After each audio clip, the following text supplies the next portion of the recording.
大家好，我是玉小二，南昌人，在外面待久了，最想念的还是妈妈做的菜。今天就来分享一道我在家学会的小吃——芥菜团子。口感外焦里糯，带着芥菜的天然清香，是我在春天的最爱。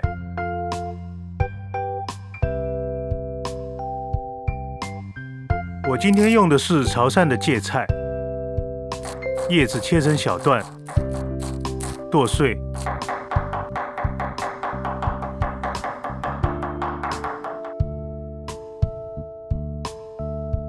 加入适量的水，搅拌揉捏，挤出汁水，加盐、生抽调味。生抽不能过多，不然会破坏芥菜的绿色。再加入糯米粉，混合均匀，分次加水调整粘稠度，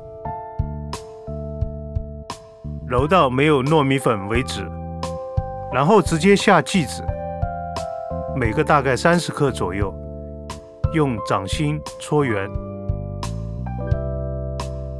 芥菜团子要用菜籽油煎才香，烧到3成热，手上沾点水，取一个团子，按扁成饼状，放入锅内慢慢的煎。单面煎好之后，加适量的水，盖上盖子，中火焖5分钟左右。这样做出来的团子底面是焦脆的，里面非常绵软。